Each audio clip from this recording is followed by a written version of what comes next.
Halo semuanya, perkenalkan saya Bribda Aulia. Saat ini saya berdinas di Sekolah Tinggi Ilmu Kepolisian. Selain berdinas, saya juga sedang menempuh pendidikan S1 Psikologi di Universitas Bhayangkara Jakarta Raya. Sebelum masuk ke materi, izinkan saya memperkenalkan sedikit tentang kampus tempat saya menimba ilmu. Ubara merupakan perguruan tinggi yang berada di bawah naungan Yayasan Brata Bakti Kepolisian Republik Indonesia yang memiliki komitmen kuat untuk mencetak lulusan yang berkarakter, berintegritas, dan profesional, serta mampu berkontribusi positif bagi masyarakat. Kampus Ubara Bekasi memiliki lingkungan belajar yang modern dan kondusif, serta mengedepankan nilai-nilai kedisiplinan, tanggung jawab, dan semangat kebangsaan. Nilai yang juga sejalan dengan semangat pengabdian dalam institusi kepolisian. Video ini saya buat untuk memenuhi tugas mata kuliah Manajemen Security dengan dosen pengampu Bapak Dr. Rahman Amin SHMH. Adapun materi yang akan saya bahas dalam video ini berjudul Perkembangan Pengamanan Swakarsa dan Fungsi Kepolisian. Mari kita simak bersama pembahasannya. Kita akan masuk ke materi perkembangan pengamanan swakarsa dan fungsi kepolisian. Yang pertama, awal mula fungsi kepolisian di dunia kuno. Fungsi kepolisian sudah dikenal sejak ribuan tahun lalu, tepatnya pada masa Raja Hammurabi di Babilonia sekitar tahun 2100 sebelum Masehi. Saat itu, penguasa memegang penuh fungsi keamanan dan hukum melalui Code of Hammurabi atau sistem hukum pidana tertua di dunia. Di Mesopotamia, para budak direkrut menjadi penjaga pasar dan keamanan umum memakai seragam sederhana agar mudah dikenali. Di Yunani kuno, muncul konsep kin polisi, yaitu keamanan berbasis kekeluargaan di mana masyarakat bertanggung jawab menjaga ketertiban bersama. Lalu, kita masuk ke Yunani dan Romawi, awal polisi terorganisasi. Di Yunani, ketika muncul negara kota, penguasa membentuk king policing, sistem kepolisian untuk melindungi kekuasaan raja. Athena mengenal patrol dan sistem juri, sementara Sparta punya polisi rahasia dan pasukan bayaran. Di Roma, Gaius Octavius, keponakan Julius Caesar, membentuk satuan The Roma Vigiles sekitar tahun 27 sebelum Masehi. Dikenal sebagai polisi non-militer pertama di dunia. Saat menjadi kaisar, Augustus ia membentuk Praetorian Guards beranggotakan 9.000 orang untuk melindungi kaisar dan mengawasi rakyat secara rahasia.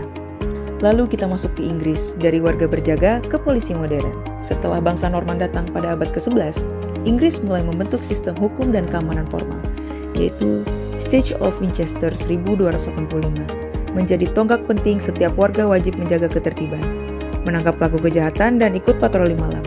Sistem Tithing Group muncul 10 keluarga bertanggung jawab atas keamanan bersama, dipimpin oleh Tithing Man dan Constable. Kelompok besar disebut Shire yang dikepalai oleh Sheriff, asal mula istilah sheriff.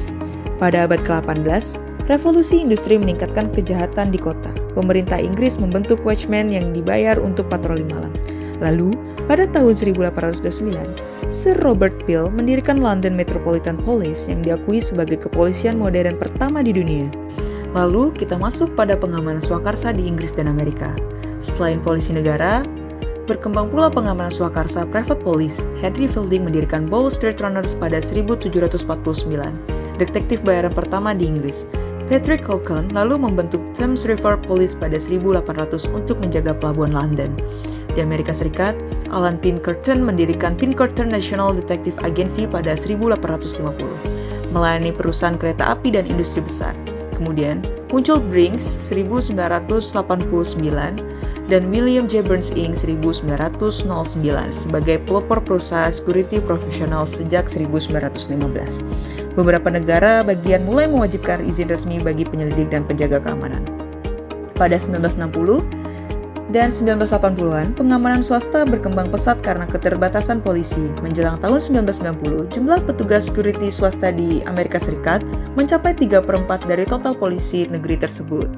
Masuk ke perkembangan pengamanan dan kepolisian di Indonesia. Di Indonesia, sistem keamanan swakarsa sudah dikenal sejak zaman kerajaan.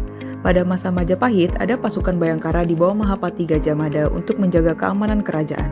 Kerajaan Mataram memiliki pasukan Kenayakan dan Nirboyo untuk melindungi raja serta menangkap pelaku kejahatan masyarakat. Desa pun melakukan ronda dan menjaga keamanan secara mandiri. Ketika Belanda datang tahun 1996, mereka membentuk satuan pengamanan seperti Balco dan Scout di Batavia. Cikal bakal kepolisian modern di Indonesia masa Daendels 1808 memperkuat struktur wilayah dan membangun jalan raya pos, sementara masa Raffles 1814 memperbaiki sistem hukum dan kepolisian. Pada abad ke-80, Hindia Belanda membagi kepolisian menjadi beberapa jenis polisi. yaitu polisi umum, kota, lapangan, bersenjata, dan pamong praja. Masuk ke masa Jepang dan awal kemerdekaan. Saat Jepang berkuasa pada tahun 1942 sampai 1945, struktur kepolisian disesuaikan dengan sistem militer mereka dan dibagi ke dalam 4 wilayah besar. Mereka juga memperkenalkan Tonarigumi, yaitu cikal bakal sistem RT dan RW yang menghidupkan semangat ronda kampung. Ketika Jepang menyerah pada 1945, lembaga kepolisian tetap dipertahankan untuk menjaga keamanan. Momentum ini dimanfaatkan bangsa Indonesia yang baru memproklamasikan kemerdekaan pada 17 Agustus 1945, sehari kemudian Undang-Undang 1945 disahkan, dan pada 19 Agustus kepolisian resmi berada di bawah Departemen Dalam Negeri. Lalu, sejak 1 Juli 1946, Kepolisian Negara berdiri sebagai lembaga mandiri di bawah Perdana Menteri. Tanggal ini kemudian diperingati sebagai Hari Bayangkara. Demikianlah penjelasan mengenai perkembangan pengamanan swakarsa dan fungsi kepolisian yang telah melalui perjalanan panjang, mulai dari masa kerajaan hingga era modern seperti saat ini. Seiring perkembangan zaman, peran kepolisian tidak hanya berfokus pada penegakan hukum, tetapi juga pada upaya membangun kepercayaan dan kemitraan dengan masyarakat. Keamanan tidak akan tercapai tanpa partisipasi aktif dari seluruh elemen bangsa. Disinilah pentingnya pengamanan swakarsa, sebagaimana bentuk kesadaran dan tanggung jawab bersama dalam menciptakan lingkungan yang aman, tertib, dan harmonis. Kepolisian dan pengamanan swakarsa harus berjalan beriringan, saling mendukung demi terwujudnya stabilitas sosial serta ketenangan masyarakat. Sebagai bagian dari keluarga besar Bayangkara dan juga mahasiswa psikologi, saya meyakini bahwa pendekatan keamanan yang humanis, edukatif, dan kolaboratif akan menjadi kunci dalam menjaga ketertiban di tengah masyarakat yang semakin kompleks. Semoga penjelasan ini dapat memberikan manfaat, menambah wawasan, serta memperkuat semangat kita semua dalam mewujudkan rasa aman di lingkungan masing-masing. Terima kasih atas perhatian dan waktunya. Salam hangat dan salam presisi.